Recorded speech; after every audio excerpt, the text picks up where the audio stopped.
Aurreko urtea, aurrekaririk gabekoa, erronka esanguratsua izan da denontzat. Pandemia ustekabeko gertara izan da, gizarte osoari eragin diona. Ondorio sanitario eta sozialetatik haratago, ondorio ekonomikoak garrantzitsuak izan dira eta izaten jarraitzen dute. Geldialdia eta ziurgabetasuna dira urtea laburtzen duten adjektiboak. Sektore guztiak gogorra astindu ditu. Krisia hasi zenetik, pertsonen eta enpresen egoeraren jarraipena egin dugu. Haien beharrak ikusi eta horiei aurre egiten laguntzeko. Langabetuak, batez ere denbora luzez langabezian egon direnak, edota baztertuak izateko arriskuan dauden pertsonak. 45 urtetik gorako emakumeak. Pandemiak gehien kolpaturiko kolektiboa baita. Guraso bakarreko familia osatzen duten emakumeak.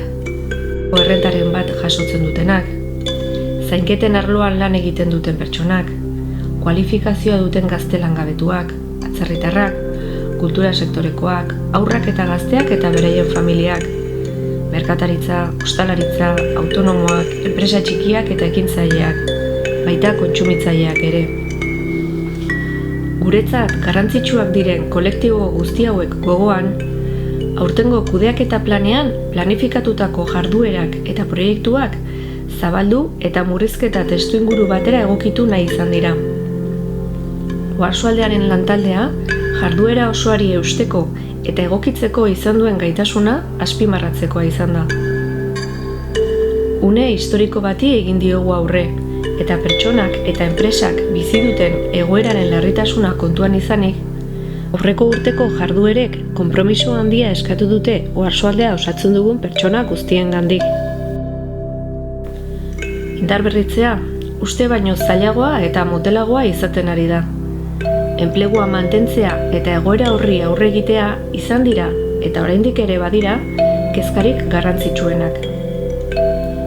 Hala ere, ez da ahaztu behar, ziurgabetasunak eta krisi etapak ere ideiak biltzeko eta berrikuntzarako uneak direla. Erronkek aurrera bultzatzen gaituzte. Koronavirusaren krisiak palankak ditu, aukera ederrak ere sortzen dituena. Estrategiak eta tresnak sortzen jarraitzen dugu, testuinguru berri honetan sortzen ari diren egoerei erantzuteko. Agenda 2030ek dituen helmuga edota garapen iraunkorraren helburuekin lerrokatutako ekintzen bidez. Mundu hobea eraikitzen laguntzeko. COVID-19 laguntza zerbitzua abian jarri genuen, kontsultetarako, aholkularitzarako, izapidetze laguntzetarako besteak beste. Apirilea abuztua bitartean 1588 laguntza eskaerei arreta eman eta lagundu diegu. Horietatik 126 pertsonak dira, 130 enpresak eta 142 autonomoak.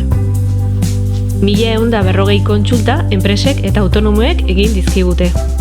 Kontsulta horien erdia zerbitzuak sektorekoak izan dira eta noski baita industria, merkataritza eta ostalaritza sektoreko kontsulta asko izan ditugu. Bestelako dispositiboak ere abian jarri genituen. Errenteriako dispositiboan 475 eskaera jaso ditugu denera. Lezoko dispositiboan 132 kontsulta. Ostalaritzari begirako dispositiboan aldiz 189. Dispositibo hauetan, herrietan bertan eman da arreta, jasotzaileei irisgarritasuna bermatuz. Sektoreei ikusgarritasuna emateko ekintzak ere egin genituen. Horrez gain, orientazio eta aktibaziorako 14 webinar antolatu dira. Dispositiboetan emandako zerbitzuen balorazioa ona izan da, nolabaiteko babesa ematea eta laguntza oso eskertua izan da erabiltzaileen artean. COVID-19 zerbitzuan emandako laguntzaz gain, proiektu ugari abian jarri eta gauzatu ditugu. Enpresen dinamizaziora, enpresak garatzera bideratuak batzuk, pertsonen enplegu egoera hobetzeko beste hainbat, eta estrategia turistikora, energia, mugikortasuna, kontsumo arduratsua eta euskararen sustapenera bideratuak ere izan ditugu.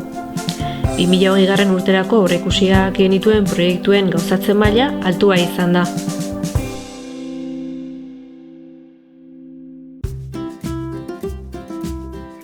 Oarsoaldea eskualdean mordoxka bat bagara. 63.357 biztanle ditu denera, eta gaur egun 5,21% langabezian dago. Langabeziaren zifrak nabarmen aldatu dira.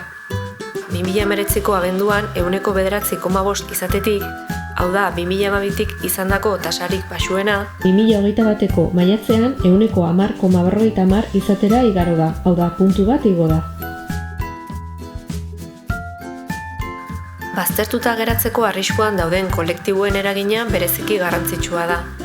Aurrek urteko apirilean 3.632 pertsona zeuden ERTE egoeran. Argi dago enpleguari eusteko egindako ahalegina handia izan dela. Bereziki kaltetu direnak hiri ekonomia, hau da merkataritza eta ostalaritza, turismoa eta kultura eta aisia izan dira. Udal bakoitzak sektore kaltetuenei laguntzeko laguntza zuzenak jarri ditu abian. Enplegu zerbitzuan enplegu ekintzak indartzeko 2021erako aurrekontua 163 igo da.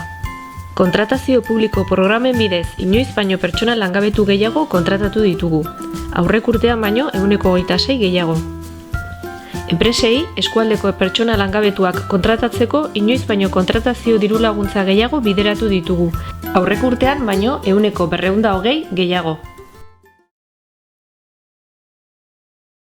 Eskerrak eman nahi dizkiegu ilusioz, arduraz eta ahaleginez gure eskualdearen etorkizunari laguntzen dioten zerbitzuak ematen eta proiektuak garatzen dituzten guztiei.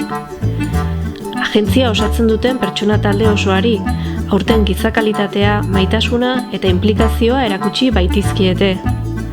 Baita agentzia ongi funtzionatzea ahalbidetzen duten enpresa, erakunde eta eragile guztiei ere. Eta bereziki gure eskualdean bizi diren eta lan egiten duten pertsona guztiei.